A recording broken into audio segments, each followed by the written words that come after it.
Imagine, if you will, the vast, silent expanse of the American highway at 3 in the morning. The world outside your cab is a blur of darkness, punctuated only by the rhythmic hum of your engine and the occasional flash of distant headlights. For the long-haul trucker, this is not just a job. It is a way of life, a solitary dance with the asphalt and the endless horizon. But what if, in that profound solitude, something else stirs?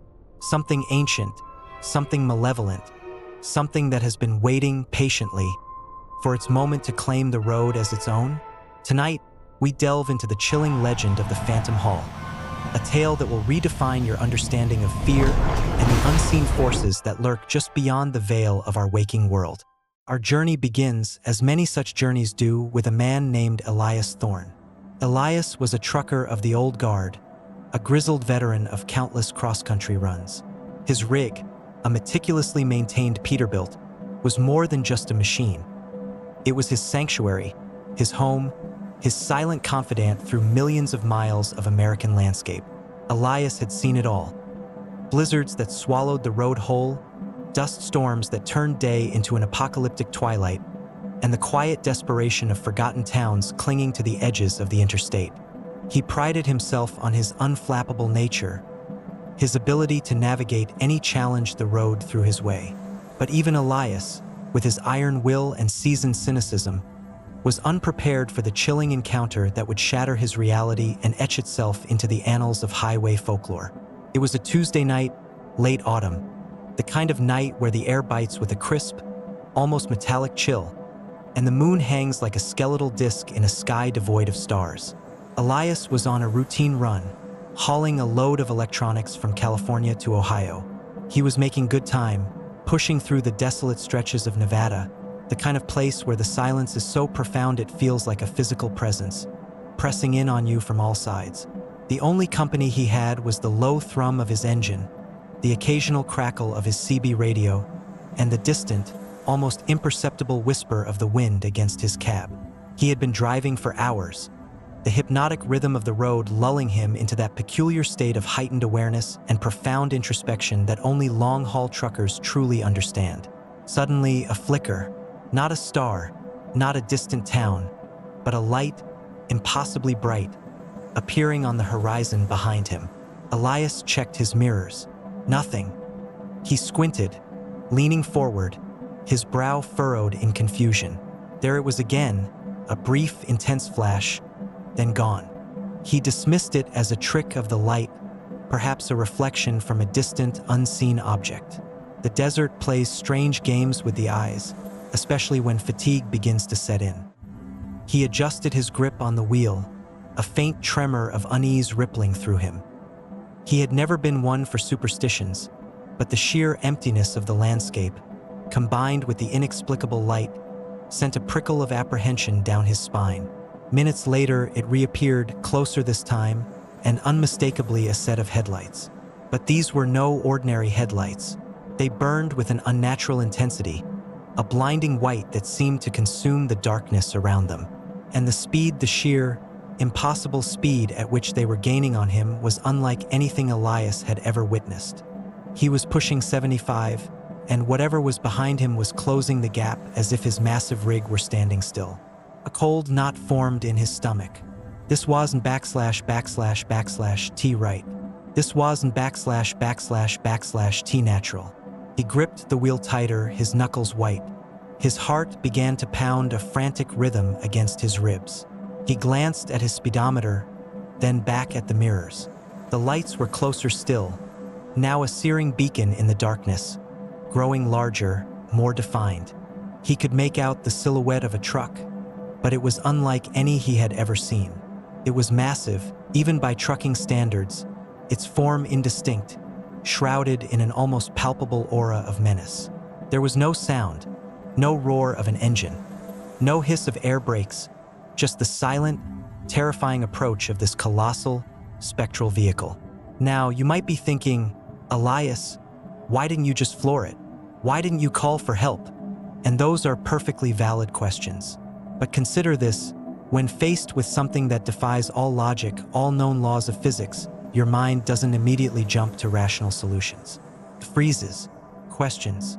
It tries to reconcile the impossible with the mundane. And in that split second of cognitive dissonance, the impossible gains ground. Have you ever been in a situation where your brain just couldn't process what your eyes were seeing? It's a truly terrifying experience, isn't it? The phantom truck was now directly behind him, its blinding lights filling his entire rearview mirror. Elias could feel the heat radiating from it, a strange, oppressive warmth that seeped into his cab, despite the biting cold outside. He could almost taste the ozone in the air, a metallic tang that spoke of immense, unnatural energy. He tried to accelerate, but his foot felt heavy, unresponsive. The Peterbilt, usually so eager to obey, seemed to groan under an invisible weight, its engine struggling, its speed barely increasing. Then a sound, not a horn, not an engine, but a deep, resonant hum that vibrated through the very chassis of his truck, rattling his teeth, shaking his bones. It was a sound that seemed to come from everywhere and nowhere, a low, guttural thrum that spoke of immense power and ancient malevolence. It was the sound of something truly vast, truly alien, awakening. Elias risked a quick glance to his side mirror. The phantom truck was now alongside him, its sheer size dwarfing his own rig. He could see it clearly now, or as clearly as one could see something that seemed to shimmer and distort the very air around it. It was a flatbed impossibly long with no visible cargo, yet it seemed to carry an immense, crushing weight. Its surface was a dull, rusted black, but it wasn't ///T rust from age. It was a deeper, more profound decay, as if the metal itself was weeping shadows. There were no windows, no discernible cab, just a solid, monolithic structure that seemed to absorb the light around it. And the wheels were not spinning. They were simply there, massive, silent, and somehow terrifyingly still, yet the truck was moving at an incredible speed. A wave of pure, unadulterated terror washed over Elias. He was trapped. This wasn't ///T a road rage incident, or a hallucination, or a trick of the light. This was real, and it wanted something. He didn't //T know what, but the sheer, oppressive presence of the phantom truck communicated a predatory intent that chilled him to the bone.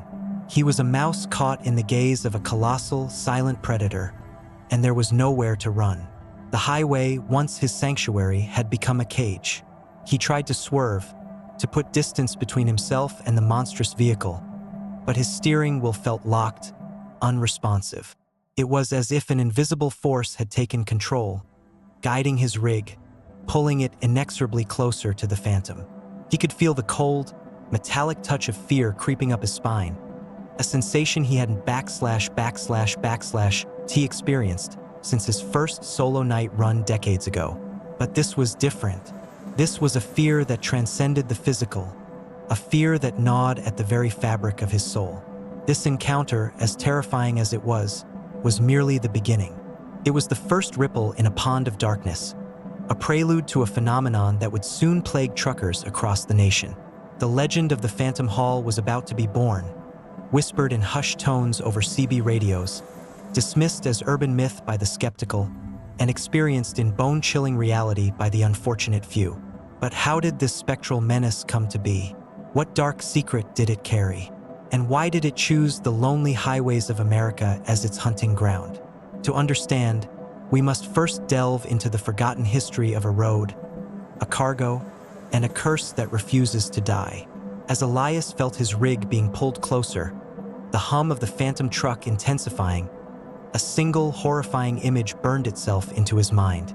On the side of the phantom flatbed, etched into the corroded metal, was a symbol, an ancient, swirling glyph that seemed to writhe and pulsate with an inner, malevolent light. And as his eyes locked onto it, he heard a voice, not through his ears, but directly in his mind, a cold, ancient whisper that promised an eternity of torment. "You are next," it hissed, "to join the hall." And then the world went black. Elias Thorne, the unflappable veteran, was gone. Or was he? The road, it seems, has a way of keeping its secrets and its victims for a very long time. What happened to Elias? And what was the true nature of the cargo that the Phantom Haul carried? The answers lie deeper, in the forgotten history of a highway that was never meant to be built, and a pact that was never meant to be broken. To truly grasp the terror of the Phantom Haul, we must rewind the clock, not just years but decades, to a time when the American landscape was still being tamed, and the concept of a cross-country highway was a monumental undertaking. Our story takes us to the early S, to a remote stretch of land in the desolate heart of the Nevada desert. This was a place of stark beauty and unforgiving wilderness, a landscape that seemed to resist the very notion of human intrusion. Yet, it was here that a massive government project, shrouded in secrecy, began to take shape. They called it Project Nightingale, a seemingly innocuous name for an endeavor that would inadvertently unleash a horror beyond human comprehension. Project Nightingale was ostensibly about developing a new, highly advanced transportation network, a series of experimental roads designed to withstand extreme conditions and facilitate rapid, covert movement of sensitive materials. But the true nature of the project, and the materials it was intended to transport, remained a closely guarded secret. The construction crews, a motley collection of engineers, laborers, and ex-military personnel, were sworn to absolute secrecy, their lives governed by strict non-disclosure agreements and the constant presence of armed guards. They worked under the scorching desert sun by day and the chilling, star-dusted nights, pushing themselves to the brink of exhaustion, driven by the promise of hefty paychecks and the vague sense of national importance. As they carved the new highway through the ancient, untouched desert, strange occurrences began to plague the workers. Equipment would malfunction without explanation. Tools would vanish only to reappear in impossible locations, and the air itself seemed to hum with an unsettling, almost sentient energy.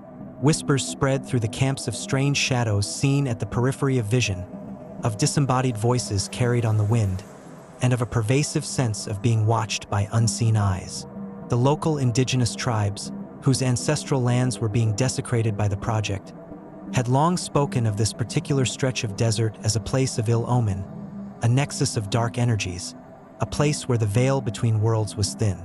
Their warnings, of course, were dismissed as superstitious nonsense by the pragmatic, scientifically minded project managers. One particular incident stands out, a chilling precursor to the horrors that would later unfold. A section of the road, freshly paved and seemingly stable, inexplicably collapsed overnight, leaving a gaping, perfectly circular sinkhole in its wake. The engineers were baffled. There was no geological explanation, no seismic activity, no underground water source that could account for such a precise and sudden collapse. As they investigated, a few of the more superstitious laborers claimed to hear faint, guttural whispers emanating from the depths of the sinkhole, a sound that seemed to resonate with an ancient, primal hunger. The incident was quickly covered up, attributed to a faulty geological survey, and work resumed, albeit with a palpable undercurrent of unease among the crew. It was during this period that the first whispers of a phantom began to circulate. Not a truck, not yet, but a presence.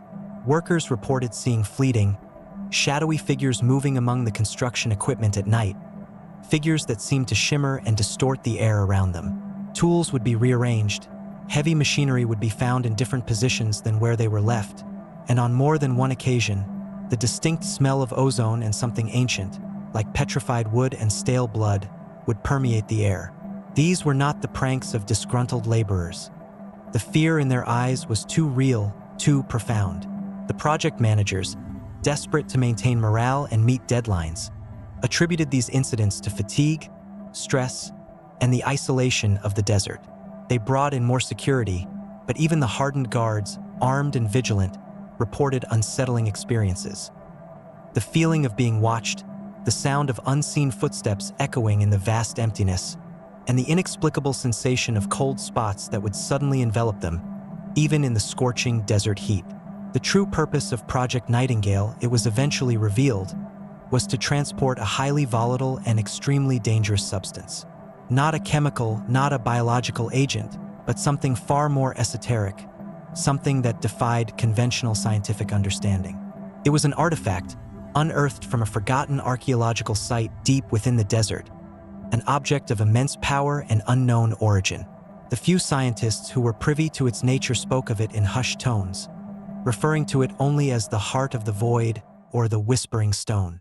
It was said to be a conduit, a gateway, a focal point for energies that existed beyond our dimension, energies that could warp reality and corrupt the very essence of life itself.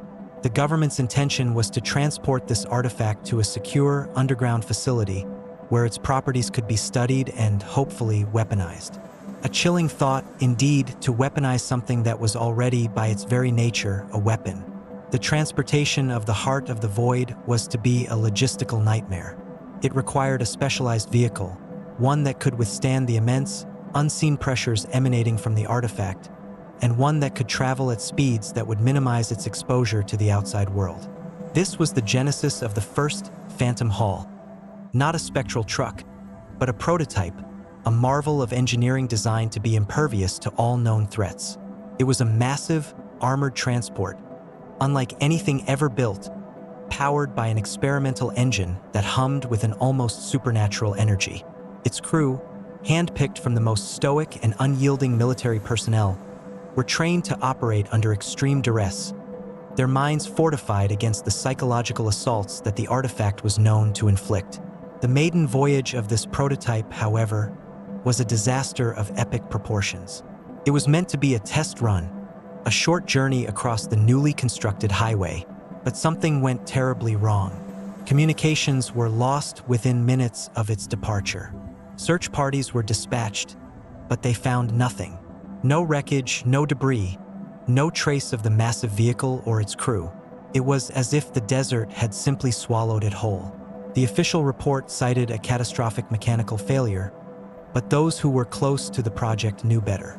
They knew that the heart of the void had claimed its first victims, and that the desert, in its ancient wisdom, had rejected the intrusion, retaliating with a force that defied human comprehension.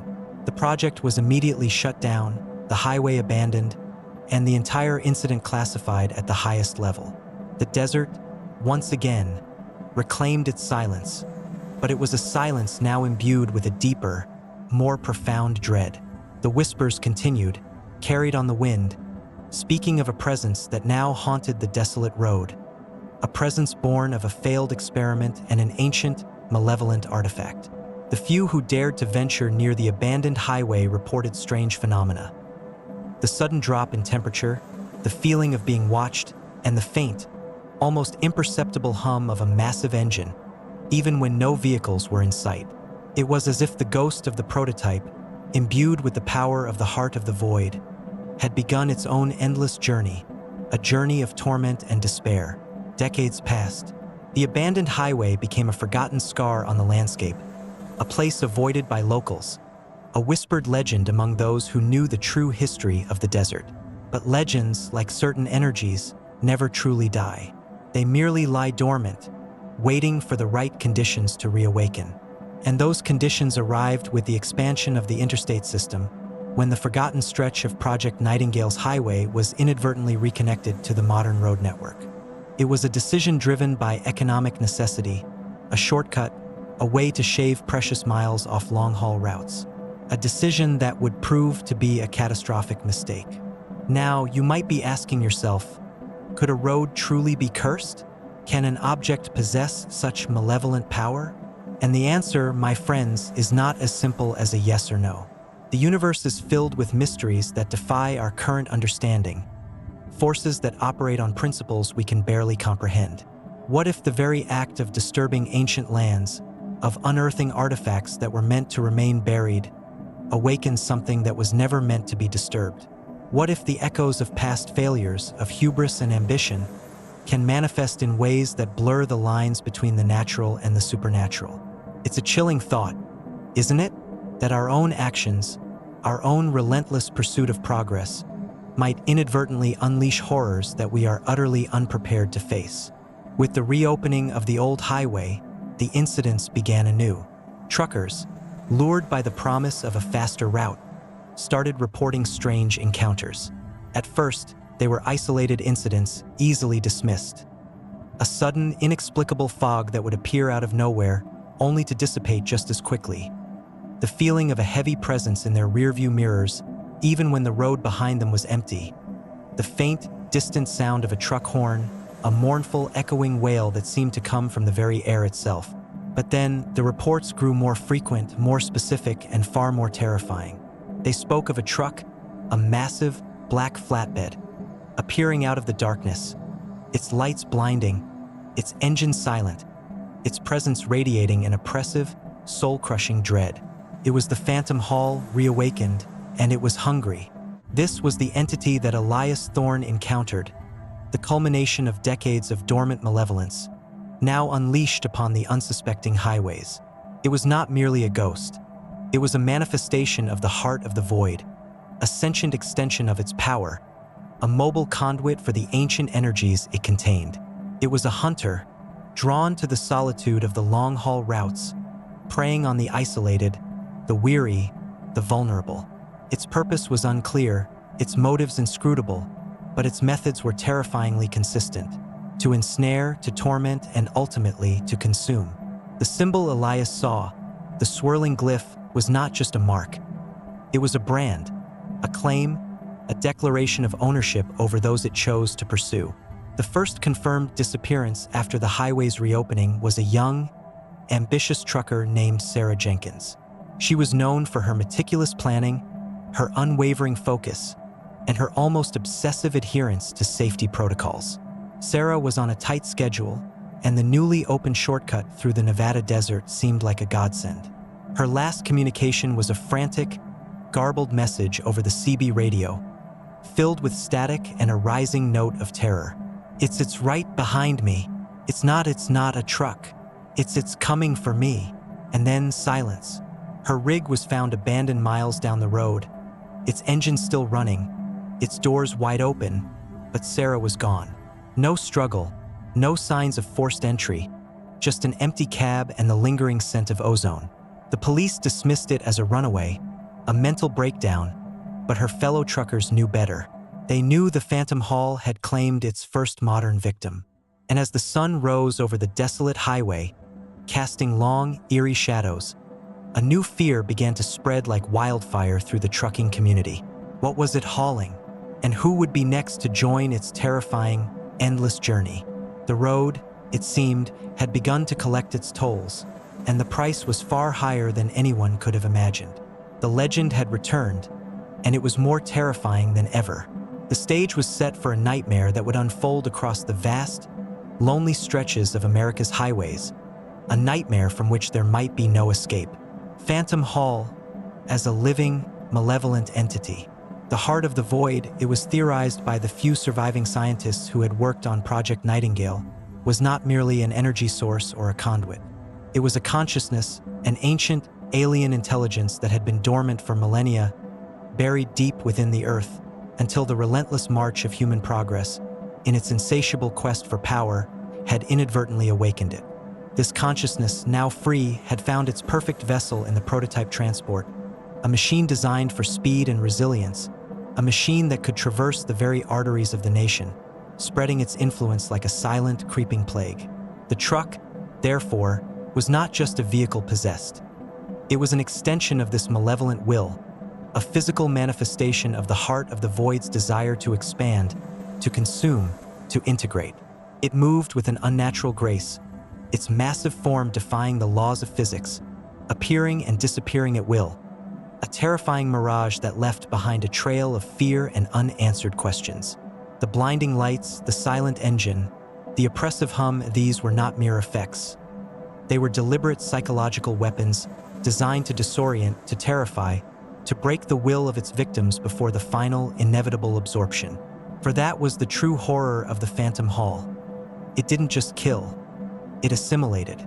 It took not just the lives, but the very essence of those it claimed, adding their fear, their despair, their consciousness to its own ever-growing, monstrous being. The trucking community, a tight-knit brotherhood and sisterhood of the road, began to feel the chilling tendrils of this new terror. Whispers turned into hushed conversations, then into desperate warnings. Truck stops, once havens of camaraderie and shared stories, became places of nervous glances and uneasy silences. Drivers started to avoid certain routes, especially the newly opened stretch of highway in Nevada, even if it meant adding hours to their journeys. The fear was palpable, a heavy blanket that settled over every mile, every lonely stretch of road. It was a fear that went beyond the usual dangers of the highway, beyond bad weather, beyond reckless drivers, beyond mechanical failures.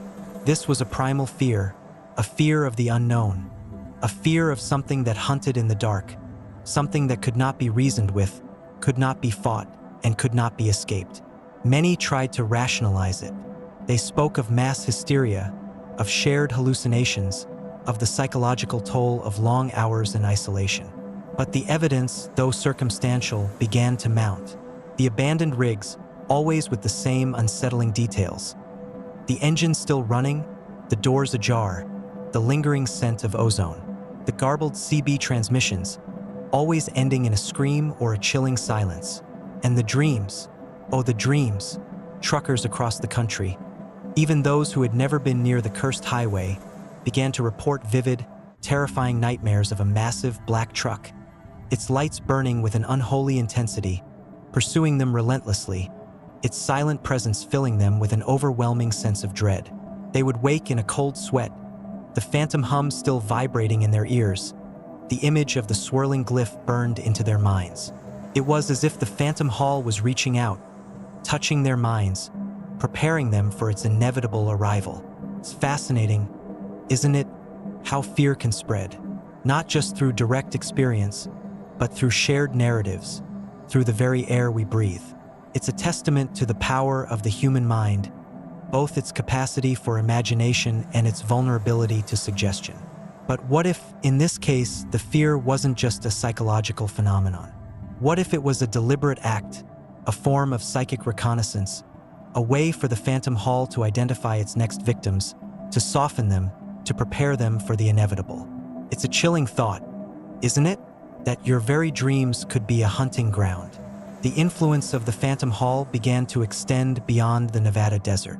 Reports of similar encounters, though less frequent, started to emerge from other remote highways, particularly those that intersected with or were extensions of the original cursed route.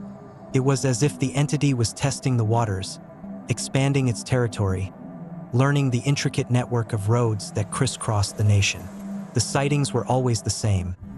A massive, black flatbed, silent and swift, appearing out of nowhere, its lights burning with an unnatural intensity, its presence radiating an overwhelming sense of dread.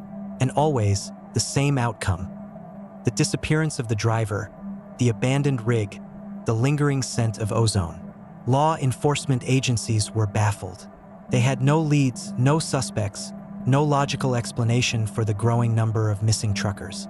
The official reports remained vague, citing everything from fatigue-induced accidents to voluntary disappearances. But the truckers knew. They knew that something far more sinister was at play. They started forming informal networks, sharing information, warning each other about suspicious sightings, about stretches of road that felt wrong. They installed extra cameras, upgraded their CB radios, and carried good luck charms, anything to ward off the unseen predator that stalked the highways. But deep down, they knew it was futile. How do you fight something that isn't truly there, yet is undeniably real? How do you escape something that can appear and disappear at will, something that seems to exist outside the boundaries of our reality? One night, a seasoned trucker named Frank Miller, known for his skepticism and his unwavering belief in logic, found himself on a desolate stretch of highway in Arizona, a route he had taken countless times. He was listening to a podcast, trying to drown out the oppressive silence of the desert, when he saw it, a flicker of impossibly bright lights in his rearview mirror. His heart leaped into his throat. He tried to dismiss it, to rationalize it, but the growing hum, the oppressive warmth, the metallic tang in the air, it was all too familiar from the whispered legends. The phantom haul was behind him. He gripped the wheel, his mind racing, trying to remember every warning, every piece of advice. As the monstrous truck pulled alongside him, its silent, black form a terrifying monolith against the night sky, Frank, in a desperate, almost suicidal act, reached for his phone. He didn't try to call for help. He knew it was useless. Instead, he activated his camera, pointed it at the phantom truck, and hit record. The last thing his camera captured before it went dark, before Frank Miller vanished without a trace, was not the swirling glyph, but something far more chilling. A fleeting, almost imperceptible image in the reflection of the phantom truck's polished, black surface. It was a face, not a human face, but something ancient, something monstrous, its eyes burning with an unholy light, its mouth contorted in a silent, predatory grin. And in that same reflection, for a split second, Frank saw his own terrified face, superimposed over the ancient horror, as if already becoming a part of it. The video ended abruptly, leaving behind a single, terrifying frame, a silent scream frozen in time. What did Frank Miller truly see? And what secrets did that ancient face hold about the true nature of the Phantom Hall? The answers, my friends, are far more disturbing than you can possibly imagine, and they lie waiting for us, deeper within the dark heart of this terrifying legend.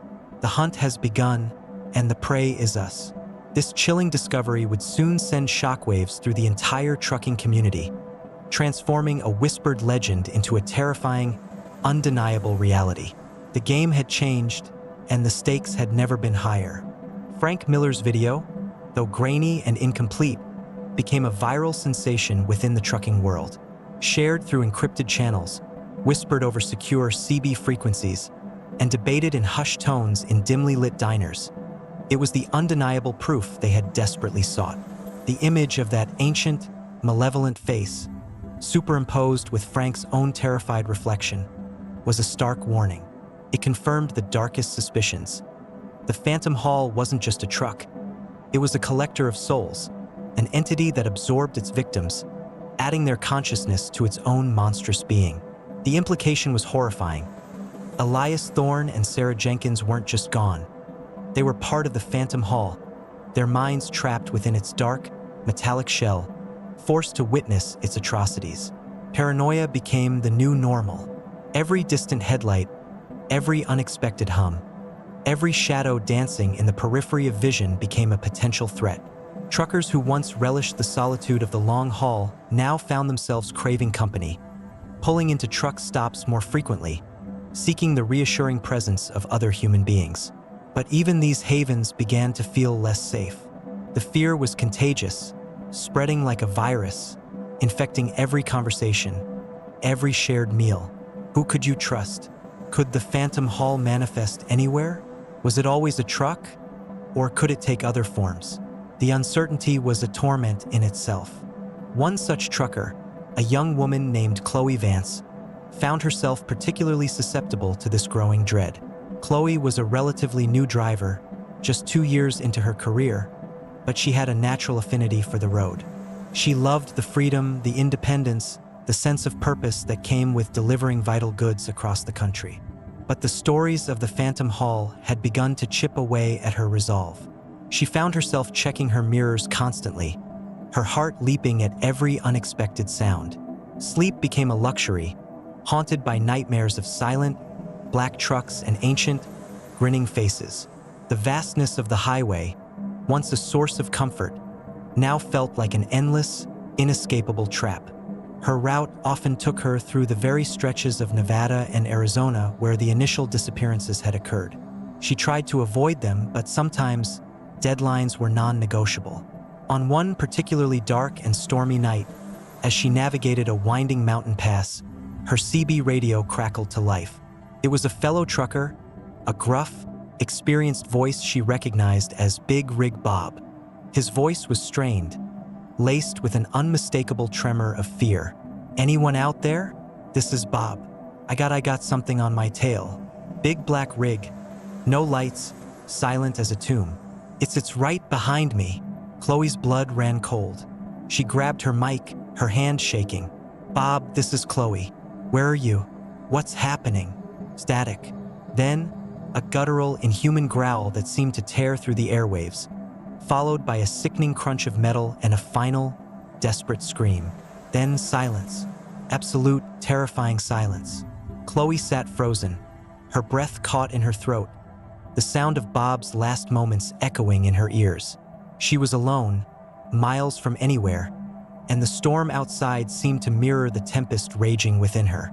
The Phantom Hall had claimed another victim, and this time, she had heard it happen in real time. The isolation of the road had never felt so profound, so terrifying. Now, you might be thinking, why don't these truckers just quit? Find another job? And that's a fair question. But for many, trucking isn't just a job. It's a calling, a legacy, a way of life deeply ingrained in their identity. It's also a necessity. The world relies on these unsung heroes to keep the gears of commerce turning. So, what do you do when the very thing that defines you, the very road you call home, becomes a hunting ground for an ancient, malevolent entity? Do you abandon your livelihood, your purpose, or do you fight back against an enemy you can barely comprehend? It's a choice that would test the very limits of human courage, wouldn't it? The disappearance of Big Rig Bob, broadcast live over the CB, was a turning point. It galvanized the trucking community. Fear began to morph into a desperate resolve. They couldn't rely on law enforcement. The authorities were either dismissive or clueless. They had to protect themselves. An informal network, initially formed for sharing warnings, began to evolve into something more organized, more proactive. They called themselves the Road Guardians. The Road Guardians were a diverse group. Grizzled veterans like Elias Thorne's old friend, Whiskey Jack, who had seen enough strange things on the road to believe almost anything. Tech-savvy young drivers who understood the power of encrypted communications and online forums, and even a few retired truckers who offered their wisdom and experience from the sidelines. Their goal was simple: to understand the Phantom Hall, to track its movements, and to find a way to stop it. They pooled their resources, shared their theories, and meticulously documented every sighting, every disappearance, every chilling detail. Their headquarters, if you could call it that, was a constantly shifting network of secure chat rooms, anonymous online forums, and clandestine meetings in remote truck stops. They developed a system of coded messages, a lexicon of fear and defiance. Black smoke meant a confirmed sighting. Silent engine meant it was actively pursuing someone. The brand meant a disappearance. They were fighting a war against an invisible enemy, armed only with their wits, their rigs, and their unwavering determination. The most crucial piece of evidence came from Frank Miller's video.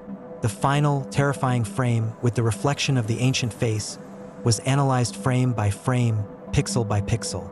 But it was the swirling glyph, the symbol Elias Thorne had seen etched into the Phantom Hall's surface, that held the key. Whiskey Jack, with his encyclopedic knowledge of obscure symbols and forgotten lore, recognized it. It was an ancient sigil, predating recorded history, associated with rituals of binding and absorption, used by long-lost desert tribes to contain malevolent spirits or to draw power from the Earth's ley lines. It was a symbol of consumption, of assimilation, of a hunger that transcended the physical. This discovery confirmed their darkest fears. The Phantom Hall was not just a machine. It was a living, growing entity, feeding on the fear and consciousness of its victims. The disappearances weren't just deaths. They were absorptions. Elias, Sarah, Bob, they were all still there, trapped within the Phantom Hall, their minds contributing to its ever-expanding, monstrous intellect. The horror deepened. It wasn't just about survival anymore. It was about liberation. How do you liberate a soul from a sentient, supernatural truck? The Road Guardians, armed with this terrifying knowledge, began to formulate theories. If the symbol was a sigil of binding, perhaps it could also be a sigil of unbinding. If the Phantom Hall was drawing power from the earth, perhaps there was a way to sever that connection. They started researching ancient texts, consulting with obscure historians, even reaching out to indigenous elders who still held the forgotten knowledge of the desert. It was a desperate gamble, a race against time. As the Phantom Hall continued its relentless expansion, its shadow stretching across more and more of America's highways, Chloe Vance, still haunted by Bob's last scream, became one of the most active members of the Road Guardians. Her fear had transformed into a burning desire for vengeance, a fierce determination to stop the entity that had claimed her friend. She used her tech skills to track the Phantom Hall's reported movements, creating a complex map of its hunting grounds, identifying patterns, and predicting its next targets. She noticed something peculiar. The Phantom Hall seemed to favor routes that passed near ancient, forgotten sites, places where the Earth's energy was said to be particularly potent. It was feeding not just on fear, but on something deeper, something elemental. This realization that the Phantom Hall was drawing power from specific geographical locations provided a crucial link between the ancient artifact, the abandoned highway, and the entity's current reign of terror. It wasn't just randomly appearing. It was following a pattern, a dark pilgrimage across the nation, seeking out sources of power to fuel its growth. But what was its ultimate goal? And how could they possibly disrupt a creature that seemed to exist outside the laws of physics, a creature that was, in essence, a mobile, sentient curse? The answer, they soon discovered, lay in a forgotten legend, a tale of a hero who once faced a similar, though far less mechanized, horror. Chloe, poring over ancient maps and geological surveys, noticed a recurring pattern. The Phantom Hall's most frequent sightings and its most successful hunts consistently occurred near locations marked as ley line convergences or ancient power nodes. These were places where, according to folklore, the Earth's spiritual energy was particularly concentrated. It was a chilling revelation. The Phantom Hall wasn't just a random predator. It was a strategic hunter, systematically absorbing power from these ancient sites, growing stronger with each passing mile. Her finger traced a line across the map, connecting the dots of terror, leading her to a remote, almost forgotten ghost town in the heart of the Arizona desert. It was an old mining town, abandoned for over a century, rumored to be built directly on top of a massive ley line convergence. And according to her predictive models, the Phantom Hall was heading there. It was a trap, a lure, a desperate attempt to confront the entity on its own terms. But as she packed her bag, a chilling thought struck her. If the Phantom Hall was absorbing consciousness, and if it was heading to a place of immense power, what would happen when it reached its ultimate destination? What monstrous form would it take? And would she or any of the road guardians be able to stop it before it became an unstoppable, omnipresent force, consuming not just truckers, but entire stretches of the American landscape? The fate of the highways, and perhaps the very fabric of reality, now rested on the shoulders of a few desperate truckers, racing against an ancient, mechanized evil. The next stop was the ghost town, and the stakes had never been higher. What horrors awaited them in that desolate, forgotten place? And would they find a way to sever the Phantom Hall's connection to the Earth's dark energies?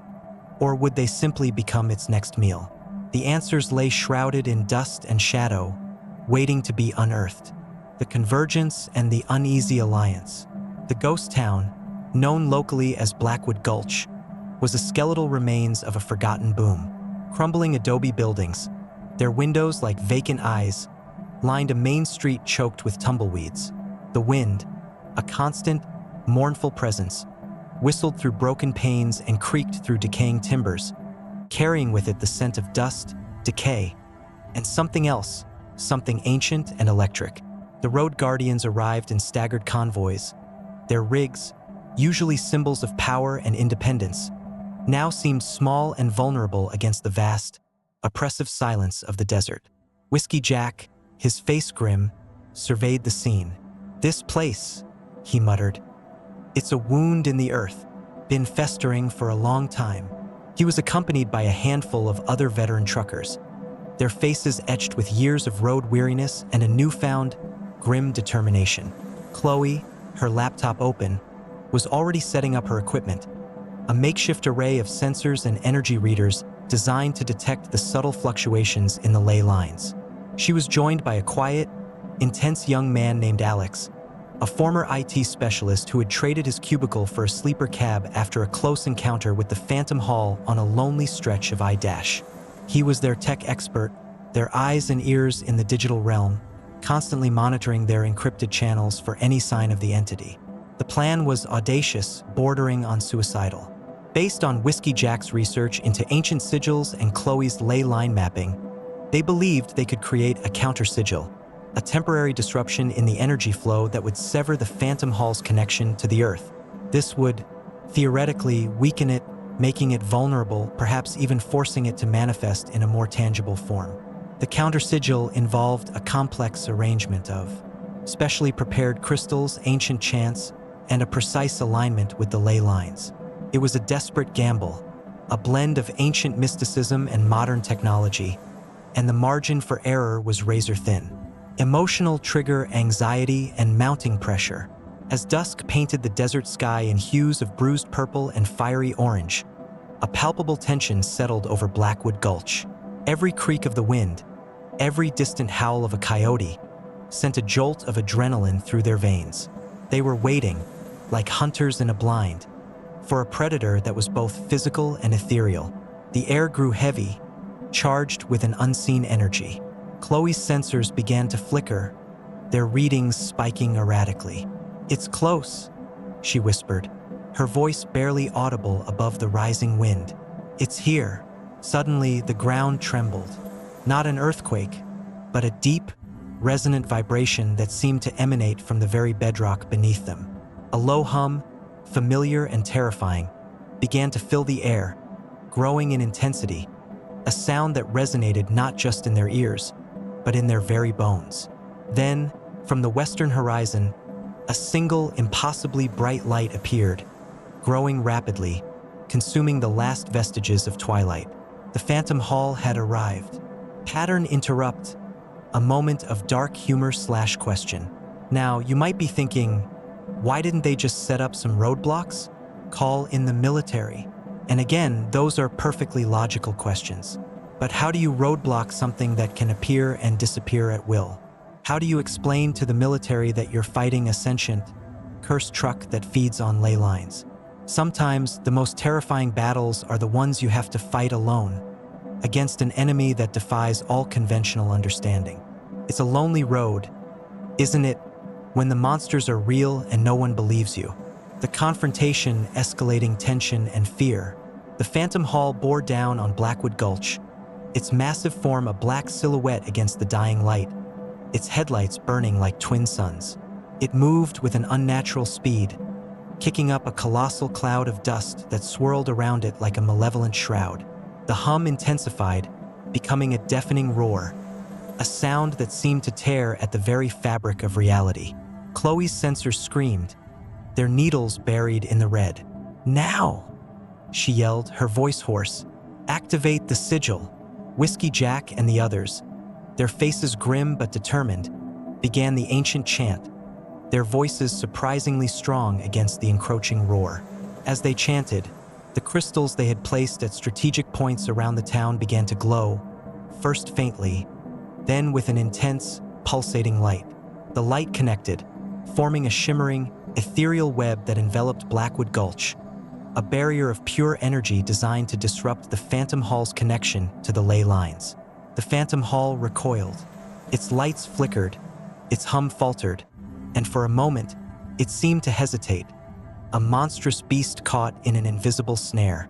A guttural shriek, not from an engine, but from something ancient and enraged, tore through the air, a sound that spoke of pure, unadulterated fury.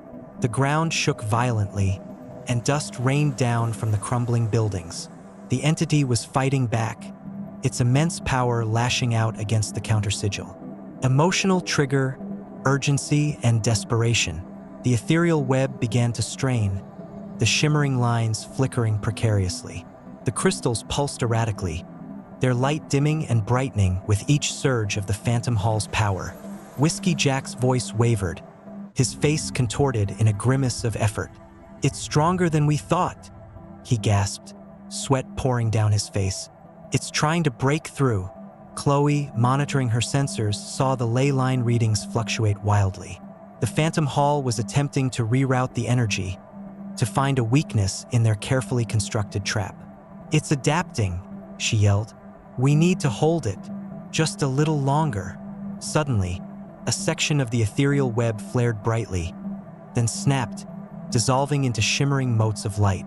The Phantom Hall surged forward, its hum intensifying, its lights burning with renewed malevolence. It was breaking through. One of the truckers, a young man named Miguel, who had been holding one of the crystals, screamed as the energy feedback surged through him. He collapsed, his body writhing, his eyes wide with terror, the swirling glyph briefly appearing on his forehead before fading. He was gone, absorbed. Another consciousness added to the Phantom Hall's monstrous intellect. Seamless transition, the stakes rise. The loss of Miguel was a devastating blow, a stark reminder of the terrifying power they were up against. But it also fueled their resolve. They had to succeed, not just for themselves, but for all the truckers who had been claimed, for all the souls trapped within that monstrous machine. The battle for Blackwood Gulch was no longer just about survival. It was about liberation, about reclaiming the very essence of humanity from an ancient, consuming evil. But how do you fight something that can absorb your very being? And what happens when the hunter becomes the hunted, and the line between man and monster begins to blur? The manifestation, escalating horror and cliffhanger. The Phantom Hall, now partially through the broken barrier, began to change. The black, corroded metal of its chassis rippled and flowed, like liquid shadow. The blinding headlights elongated, twisting into grotesque, glowing eyes. The silent engine roared, but it was not the roar of a diesel. It was the sound of 1,000 tormented voices, screaming in unison, a chorus of despair and rage. The flatbed, once empty, began to extrude tendrils of dark, metallic energy, reaching out like grasping claws, tearing at the crumbling buildings, pulling them into its monstrous form. It was no longer just a truck. It was a colossal, biomechanical monstrosity, a fusion of steel and ancient evil, its surface crawling with the faint, ghostly images of the truckers it had consumed, their faces contorted in silent agony. Whiskey Jack, his eyes wide with horror, recognized the transformation. It's becoming the heart of the void," he gasped. "It's manifesting its true form." The creature, now towering over the ghost town, its immense weight shaking the very earth, focused its glowing eyes on Chloe.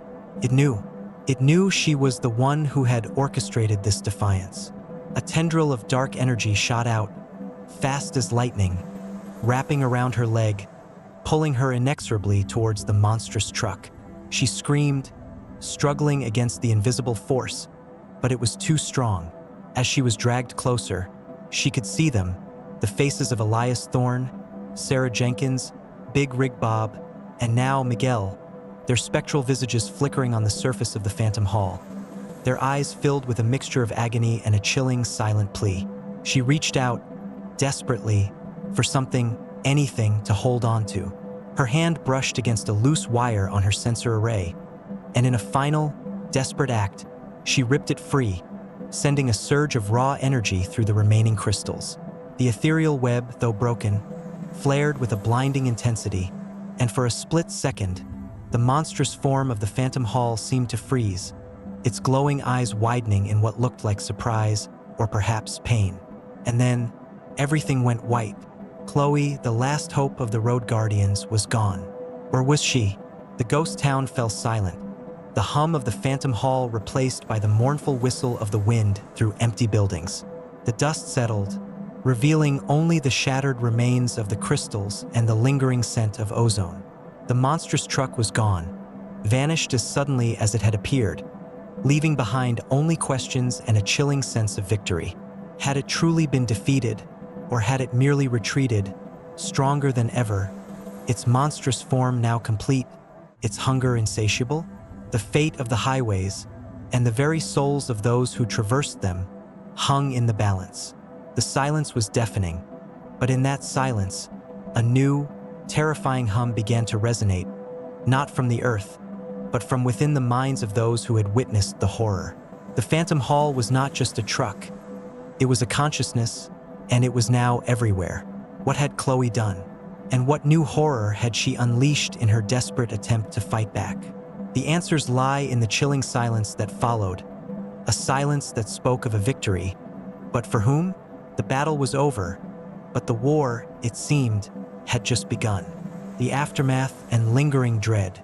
The immediate aftermath of the Blackwood Gulch incident was one of profound confusion and despair. The remaining Road Guardians, battered and broken, searched the ghost town, but found no trace of Chloe. The shattered crystals, the lingering scent of ozone, and the dust-choked air were the only witnesses to the terrifying confrontation.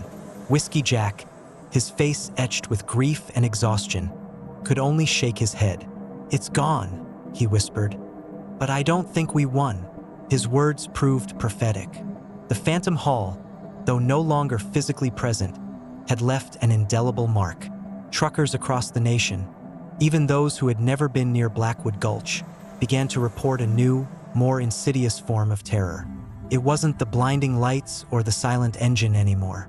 It was a feeling, a pervasive sense of being watched, a chilling hum that resonated not in their ears, but in the very core of their being. It was the sound of 1,000 tormented voices, whispering just beyond the edge of hearing, a chorus of despair that seemed to emanate from the very air itself. Emotional trigger, psychological torment, and despair. The Phantom Hall, it seemed, had achieved a new level of existence.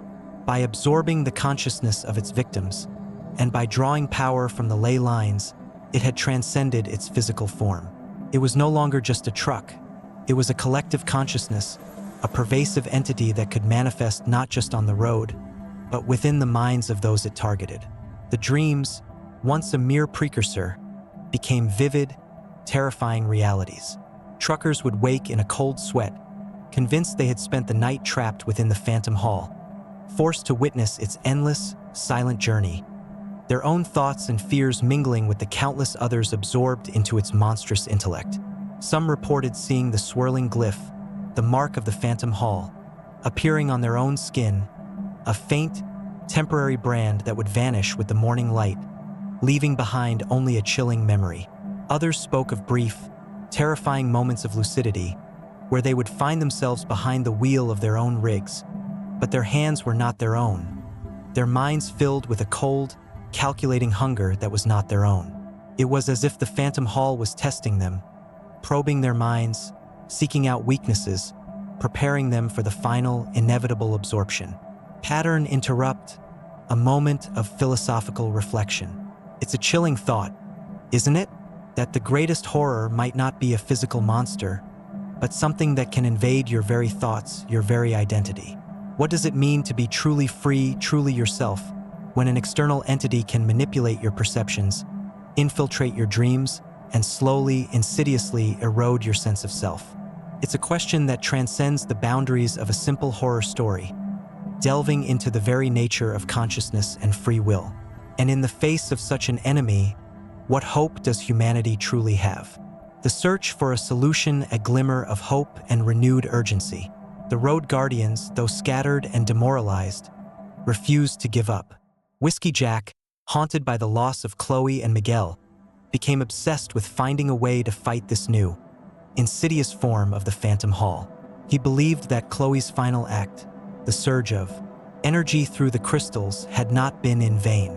He theorized that it had not destroyed the Phantom Hall, but rather had forced it to undergo a transformation, a shift in its mode of operation. If it was now a pervasive consciousness, perhaps it could be fought on a different plane, a psychic or spiritual one. His research led him to ancient texts that spoke of dream walkers, of shamans who could navigate the ethereal realms, and of rituals designed to cleanse the mind of malevolent influences. He sought out forgotten wisdom, consulting with reclusive spiritualists, and even venturing into the dark corners of the internet, seeking out those who claimed to have experienced similar psychic intrusions.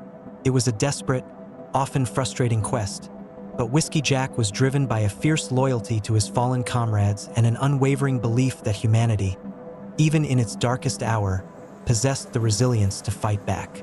Meanwhile, Alex, the tech-savvy former IT specialist, continued to monitor the digital landscape. He noticed subtle, almost imperceptible patterns in the data streams, anomalies in the network traffic that seemed to correlate with the reported psychic intrusions. It was as if the Phantom Hall, in its new, pervasive form, was leaving a digital footprint, a ghostly echo in the vast ocean of information.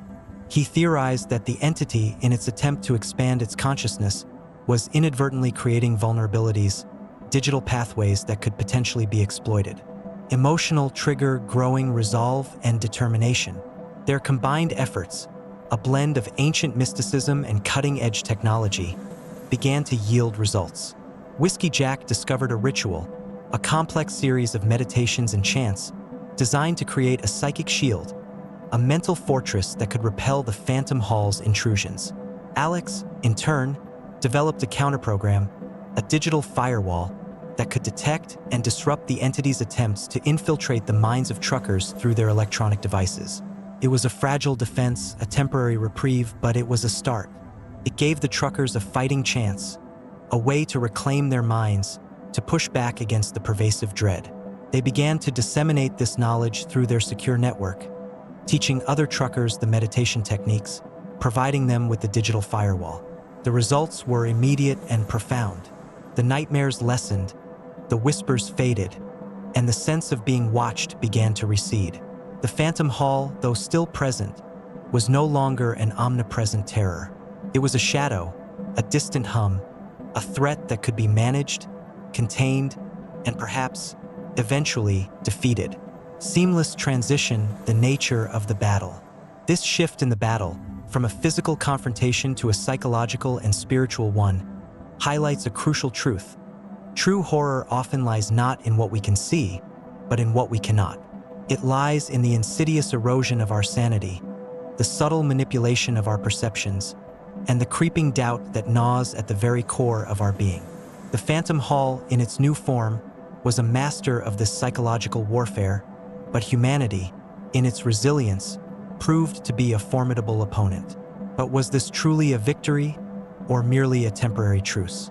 And what was the ultimate fate of those who had been absorbed, those who were now part of the Phantom Hall's monstrous intellect? The answers, my friends, are as unsettling as the questions themselves. The unsettling resolution, the Phantom Hall's continued existence. The Phantom Hall was not destroyed. It was merely contained, its pervasive influence pushed back, its direct psychic assaults repelled. It still exists, a silent, unseen presence on the highways, a chilling reminder of the ancient horror that lurks just beyond our perception. Truckers still report the occasional flicker of impossibly bright lights in their rearview mirrors, the faint, distant hum of a silent engine, the brief, unsettling sensation of a cold spot in their cabs. But now they are armed with knowledge, with techniques to protect their minds, to shield themselves from its insidious influence. They know that the battle is ongoing, a constant vigilance against an enemy that never truly sleeps. And what of Elias Thorne, Sarah Jenkins, Big Rig Bob, and Miguel? Their consciousness, their very essence, remains absorbed within the Phantom Hall. They are not gone, not truly. They are part of it, a chorus of tormented voices, forever bound to its endless journey. Sometimes in the deepest meditations or in the most profound moments of psychic connection, the road guardians claim to hear them, faint whispers of recognition, echoes of their former selves, trapped within the monstrous intellect of the Phantom Hall. It is a chilling thought, a reminder that even in victory, there are costs and some losses are permanent. The highways of America, once symbols of freedom and endless possibility, are now also pathways of dread, silent battlegrounds where the unseen war against the Phantom Hall continues. The truckers, the unsung heroes of the road, are the frontline soldiers in this perpetual conflict. Their minds fortified, their spirits resilient, their eyes forever scanning the horizon for the subtle signs of the ancient horror that still stalks the asphalt. They know that the Phantom Hall is always there, waiting, watching, its hunger never truly sated, its presence a constant, chilling reminder that some nightmares, once awakened, can never truly be put back to sleep. Emotional trigger, a sense of unease and lingering fear. So, the next time you're driving on a long, desolate stretch of highway late at night and you see a flicker of impossibly bright lights in your rearview mirror, or you hear a faint, distant hum that seems to resonate in your very bones, pause for a moment. Take a deep breath and remember the legend of the Phantom Hall. Remember the truckers who fought and continue to fight against an unseen enemy. Remember that some stories are not just stories, they are warnings. And remember that the road, in its vast, silent expanse, holds secrets far older and far more terrifying than we can possibly imagine. The hum you hear might not just be your engine. It might be the echoes of the hall, a chilling reminder that you are never truly alone on the open road. Smooth CTA. If the chilling tale of the Phantom Hall has left you with a lingering sense of unease and a thirst for more stories of the unexplained and the terrifying, then you're in luck. We have another video on our channel that delves into a different kind of horror, a real-world nightmare that unfolded in the heart of Eastern Europe. I'm talking, of course, about the Chernobyl disaster. What did the first responders, the liquidators, and the brave souls who risked everything truly see in the aftermath of that catastrophic explosion? What horrors were unleashed, and what secrets remain buried beneath the irradiated earth? Click on the end screen now to watch what they saw after Chernobyl explosion, and continue your journey into the darkest corners of human experience and the unknown. Don't forget to like this video, subscribe to our channel for more sleep-friendly horror, and share your own chilling encounters in the comments below. Until next time, stay safe on the road, and remember, some things are best left undisturbed.